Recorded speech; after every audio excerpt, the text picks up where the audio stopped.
Oh, Bret Easton Ellis, you've done it again. In a 30-year-long career of transgressive fiction about serial killers, ambivalent bisexual sociopaths, and enough cocaine to kill Charlie Sheen, you finally found the limit of good taste according to the New York Times, Vox, and virtually every establishment literary critic. Are you ready for this one, gang? Mr. Ellis, the creator of the character Patrick Bateman, is annoyed at the hysterical caterwauling about Trump's presidency being a sign of the apocalypse. This book is his first foray into nonfiction, and one can kind of see why, if I'm being honest. His style is sort of a hodgepodge of free-floating memoir leading into aesthetic cultural commentary. Think of all the chapter-long diatribes about Whitney Houston or Huey Lewis in the news and American Psycho. And a sprinkling of old man yells at clouds, quasi-conservative pundit opining. Think Ann Coulter or Ben Shapiro at their most self-conscious. And he never even really espouses a single conservative opinion. Sure, he's rabidly free speech, but that's to be expected from the guy who wrote American Psycho, which had to be the single most attacked before anyone had actually read it book up until Dangerous by Milo Yiannopoulos. And like Dangerous, American Psycho was going to be published by Simon & Schuster before the press smeared the books and the authors to the point that they had to find alternative publishers. But free speech is supposed to transcend political or party affiliation, I hear you whine. Welcome to 2019, Skippy. We've backpedaled a bit. Bret details his youth, being left to his own devices in 1970s LA by the polar opposites of helicopter parents, and how watching horror movies taught him about the unfairness of the world. He gives brief glimpses into the history of writing and critical reception of his first novel, Less Than Zero, and his third, American Psycho, which if you're a fan of his, you already know quite well. My favorite bits were him turning his ire on the deficiencies of millennials, who he, as a lecherous middle-aged gay celebrity, is not above dating. No judgment, Bret, but no wonder you're annoyed by fucking guys who grew up watching Pokemon. He calls the millennials Generation Wuss, and details the understandable reasons historically for their shortcomings. He gives a hilarious anecdote about being disinvited from a GLAAD, the Gay and Lesbian Alliance Against Defamation, gala, because they had stumbled upon some off-color tweets of his, like comparing watching an episode of the show Glee to stepping in a puddle of HIV. Boy, getting disinvited to a GLAAD event as a gay guy must have stung. He uses this example to illustrate the creeping corporate political correctness seeping into all facets of our culture, calling out the James Gunn firing as completely disgraceful, railing against how careful people are becoming, don't tell an edgy joke, or the Disney Corporation will never be able to hire you, and they only run about 80% of the film market being made in America at this point.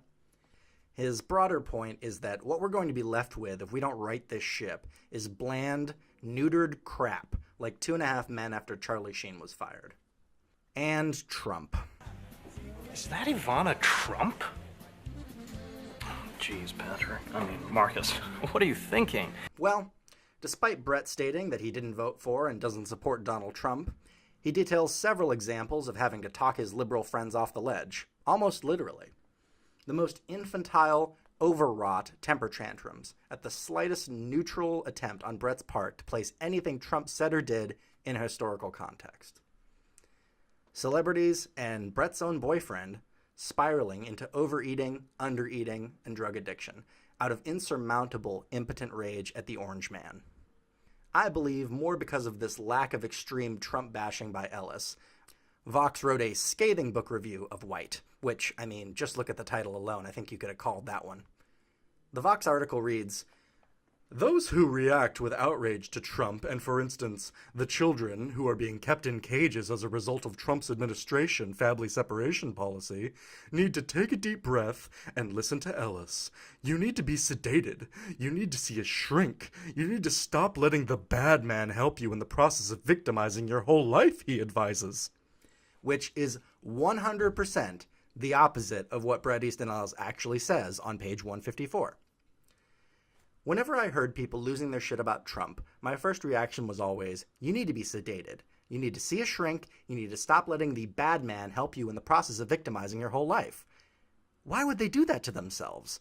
Sure, there were people, DACA recipients or the targets of ICE raids, who had a right to freak out. But the white upper middle class in colleges, in Hollywood, in the media, and in Silicon Valley, if you hated Trump, why would you let him win figuratively as well as literally? My other favorite passage was about a dinner he had with two male friends in their 60s.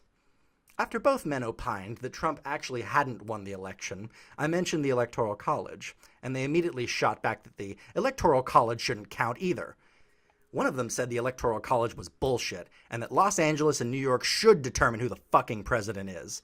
I don't want any goddamn know-nothing rural hicks deciding who the president should be, he growled. I am a proud, liberal coastal elite, and I think we should pick the president because we know better. My blood froze, or at least I went cold. This sickening exchange said it all. This is what we're dealing with in 2019. And I just want to say thank you to Bret Easton Ellis for writing this funny, thought-provoking, and fearless book. Because it would have been all too easy for him to have not written it. To sit there and nod his head at that dinner. To be the millionth person in the entertainment industry to score woke points for calling the president a stupid monster. Thank goodness there's still a few people out there with integrity, wit, and balls. Who knows what evil lurks in the hearts of men? The shadow knows. Hi guys, Media Shadow here. I'm trying to grow the channel and hopefully get more than one video out a week. So if you like what you've seen, please give me a like, subscribe, share, or drop me some coin on Patreon. I've left a link in the description of the video. Thanks!